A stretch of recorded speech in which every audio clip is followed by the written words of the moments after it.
Welcome to chapter 5. Now, this is a fun chapter because this chapter we get to talk about how chemistry is going to affect your everyday life because we all eat food, right? And why do we eat food? It's not just because it's a social thing or it's a fun thing or that you're hungry or that you're bored and you need something to do. That food gives you energy. So we're going to start by looking at some of the stuff that we learned in the last chapter, talking about energy, and then we're going to apply it to food. We're going to start by looking at different units and also this idea of calorimetry. Now, in chapter 4, we looked at energy as coming from combustion reactions. So the first equation there talks about that combustion reaction, where you start with a hydrocarbon gasoline. Remember, hydrocarbon just means there's a whole bunch of carbons. That's what gasoline is. Remember, we have all this variety of different compounds. And when you combine it with oxygen or you burn it in the presence of oxygen, you make carbon dioxide, water, and then energy. So this is an exothermic reaction. Remember that term exothermic? Let me see if I can find my pen and write that down. Exothermic. Well, food works in a very, very similar way. You're still going to have some sort of a hydrocarbon. Now we're going to be looking at some of the special structures that are going to be encountered in this area. You're still going to combine it in the presence of oxygen, but we're not going to have like a flame in your belly because that would damage your body tissue and we can't handle that. So we're going to have some alternatives to where we can still have the reaction occur, but have it occur under milder conditions. You're still going to make carbon dioxide, you're still making some water, and again, you're still making that energy. So you get your energy from the food that you eat. Now, there's a lot of different units that we could use to measure energy. For food, we like to use calories. So let's learn what that is. Now, 1 calorie. Now, notice that first calorie, it has a lowercase c. Sometimes we call it a little calorie. This was originally defined as the amount of heat needed to raise 1 gram of water 1 degree C. Now, 1 gram of water is not very much. That's 1 cubic centimeter if you want to get into the whole definition with water type thing. So if you think of a cubic centimeter, so centimeter by centimeter by centimeter, that's pretty small. And the amount of energy that it takes to raise that little bit of water 1 degree C, that's 1 little calorie. But our food has lots and lots and lots of calories. So we're generally going to talk about a kilocalorie or a big calorie. Notice it's a capital C. Now, I don't know why they chose that designation of a capital C versus a little c. It's probably not the best notation in my mind. There's better ways to put that, but that's what they used. So a big C, a big calorie, is a kilocalorie. It's 1,000 little calories.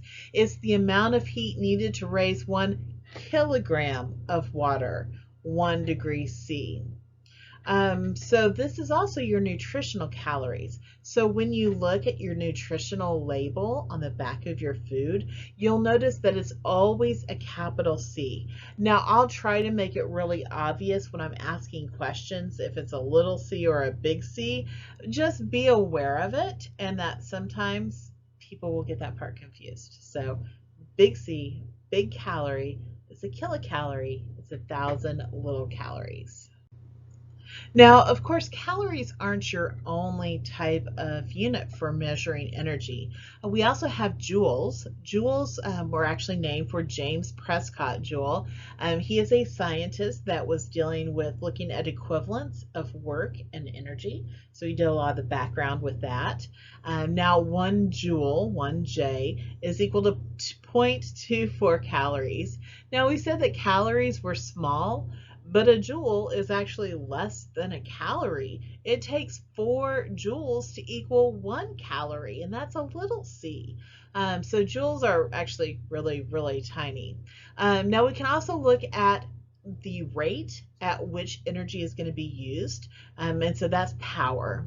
So this bottom part, this is going to be power. And that's looking at the idea of the watt.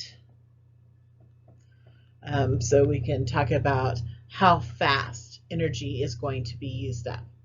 So this is measured in joules per second as watts. So you may have heard about watts looking at light bulbs. So if you had a 100-watt light bulb, it was really bright because it used more energy, but a 40-watt light bulb, the wire is thinner, and so it doesn't use as much energy per second. Doesn't release as much light per second either. So this idea of power, which watt is an example, is the rate at which energy is done or that energy is going to be released. Well, fun fact, because you know me, I like fun facts. What rate does your body release energy? Well, let's go to the next slide and see what we can find out. All right, you know I'm real serious because I got the glasses on for this one. So here's the question for you. How many minutes could a 100-watt light bulb, old style 100-watt light bulb, remain lit at full brightness if it consumed the energy content of a 275 calorie, big calorie, candy bar? So you go, you buy yourself a Hershey's bar or something like that. How much energy does that give you? And here we're going to be comparing it to a 100-watt light bulb, and that is important because it turns out that our bodies release energy at about that rate. It's pretty similar. We kind of release the same energy as a 100-watt light bulb. We release 100 watts, 100 joules per second. That's kind of interesting. So assuming that somebody has a 2,000 calorie diet, that's about 8.37 million joules. It's really crazy. Divide that by 86,400 seconds that we have every day. Turns out we use, assuming we use all 2,000 of those calories, about 96 joules per second. So we're really close to that 100. So the math on this one, I'm not necessarily worried that you can do the math on this one, but I thought it was an interesting concept. Your book goes through it step by step.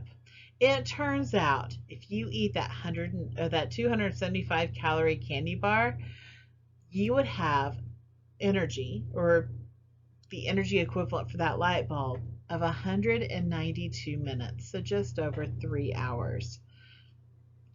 You gotta stop at one candy bar though. Don't eat any more than that. Now, to be able to measure how much energy is released or absorbed, we use a certain procedure called calorimetry, a certain technique. So we're going to measure the heat that's equivalent to the certain amount of energy or work. The way that we do that is we track changes of temperature during a reaction. And to do that, we're going to use a calorimeter. I know, really fancy word. Now these calorimeters, I actually use coffee cups in the lab for this. Start off really simple. But the coffee cups, because they insulate, we can see how much energy changes within during a chemical reaction. Well, that's one way. Another way that you can do it, and maybe you've done this in biology, is that we want to see the energy content of a piece of food. So the setup, I'll show you how it would be on the setup on the bottom. So we would have a container with glass, a glass with water, or sometimes they actually use an aluminum can. That's very popular. And they put water inside, and it's a known amount of water. Well, then underneath, we're going to heat it up. Now, if we're looking at trying to figure out the energy content of food, what they'll do is they will set a certain food item on fire to burn it. So maybe they'll use a peanut or a chip or a marshmallow or a Cheeto. Those are all very common in biology labs to try. And then what they do is they see how the temperature of the water changes. Now the temperature is going to go up because it's being heated by this food source. So they start that Cheeto or the pretzel or the marshmallow, whatever they have on fire, and then they remove the heat source. So it's just the burning of that food item that's going to change the temperature of the water. And you can actually track that, and you can see how much the temperature of the water has changed. And then you do some calculations and you find out how much energy was in that. Pretty cool, huh? So use a calorimeter.